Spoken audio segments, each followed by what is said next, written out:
স্বাগতম সায়েন্স ফিকশনের রহস্যময় জগতে। অভ্যন্তরীণ একটি চমকপ্রদ গল্প যেখানে প্রযুক্তি, মনোবিজ্ঞান এবং পৃথিবীর গোপন শক্তির সম্মিলন ঘটবে। বিজ্ঞানীরা আবিষ্কার করছেন এমন এক অজানা শক্তির কথা যা পৃথিবীকে বিপদে ফেলতে পারে। তাদের সাহসিকতা, মেধা এবং একতা এই যাত্রায় তাদের পথ নির্দেশ করবে। আসুন এই রহস্যময় অভিযানে আমাদের সঙ্গে থাকুন। 2250 সাল, অ্যাপোক্যালিপটিক যুগ। পৃথিবী যেন এক দগ্ধ শাপথ, চারিদিকে ধ্বংসের ছায়া। মানুষের জন্য পৃথিবীর পৃষ্ঠভাগ এখন বিষাক্ত, আর মাটির নিচেই বেঁচে থাকার শেষ অবলম্বন। এই জায়গার নাম অভ্যন্তরীণ, যেখানে জীবনের ঝলক এখনো জ্বলজ্বল করছে।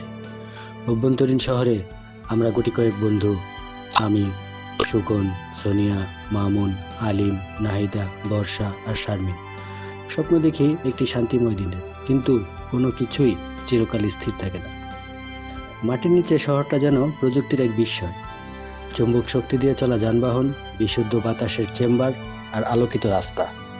অভ্যন্তরীণে আমরা সবাই যেন একে অপরের পরিবারের মতো। সুখন শহরের একজন প্রধান ইঞ্জিনিয়ার, বর্ষা আমাদের চিকিৎসা গবেষক, আর আমি একজন সাধারণ বায়ো ইঞ্জিনিয়ার, যে কল্পনাতেও ভাবিনি জীবন এমন কঠিন হবে। প্রতিদিনের জীবন এখানে একঘেয়েমি হলেও নিরাপদ। তবে আমি প্রায় ভাবি, কিভাবে আমরা এখানে এলাম? অভ্যন্তরীণের এই জটিল ব্যবস্থা তৈরি করার গল্পটা কি আমাদের পূর্বপুরুষদের জানা ছিল, নাকি আমরা কেবল বেঁচে থাকার তাগিদে এ অবস্থায় এসেছি? সুখন প্রায় তার গবেষণাগারে ঘন্টার পর ঘন্টা কাটায়। তার মতে, ভবিষ্যতে টিকে থাকার চাবিকাঠি লুকিয়ে আছে আমাদের এই প্রযুক্তির আরো উন্নয়নের মধ্যে। একদিন সুখন আমাদের সবার জন্য সন্ধ্যায় সবার আয়োজন করলো। তার চোখে এক অদ্ভুত আতঙ্ক। সে জানালো, রাডার স্ক্যানারে মাটির উপরে অদ্ভুত কিছু চলাফেরা ধরা পড়েছে। এটা কি কোনো নতুন বিপদ? সোনিয়া জিজ্ঞেস করলো। সুকনের গলা ভারী হয়ে আসলো। সম্ভবত, আমরা নিশ্চিত নই, তবে এটার প্রকৃতি অস্বাভাবিক।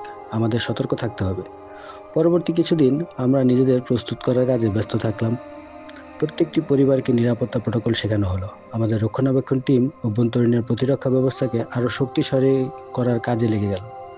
আর আমি আর বর্ষা একটা বিশেষ প্রকল্প নিয়ে কাজ করতে শুরু করলাম, এমন এক প্রযুক্তি যা অদৃশ্য শক্তিকে নিশ্চিত করতে পারবে। পরের দিন এক বিশাল বিস্ফোরণে অভ্যন্তরীণের উত্তর অংশে আলো মরে গেল। আমাদের সুরক্ষা দেয়াল ভেদ করে যেন বিদ্যুৎস্পৃষ্ট কোনো দানব ঢুকে পড়েছে। আমরা দৌড়ে আশ্রয়কেন্দ্রে পৌঁছালাম। তখনই আমাদের সামনে দেখা দিল ভিনগ্রহের তারা, বিশাল চোখ, পোকামাকড়ের মতো পা আর শক্তিশালী অস্ত্র। প্রথমবার তাদের দেখে আমি শ্বাস আটকে ফেললাম। এরা এতটাই ভয়ঙ্কর যে মনে হলো আমাদের অস্তিত্ব মুহূর্তে মুছে যেতে পারে। এরা কারা? মামুন চিৎকার করে উঠল। আলিম বলে উঠল, এরা এলিয়েন। এদের অস্ত্র দেখে স্পষ্ট বোঝা যাচ্ছে এরা শান্তি প্রার্থী নয়। আমাদের মধ্যে আতঙ্ক ছড়িয়ে পড়ল। শহরের কেন্দ্রে জরুরি পরিস্থিতি ঘোষণা করা হলো। বর্ষা আর আমি আমাদের ল্যাবরেটরিতে ফিরে গেলাম, কারণ আমাদের হাতেই ছিল সম্ভাব্য সমাধান খুঁজে বের করার দায়িত্ব।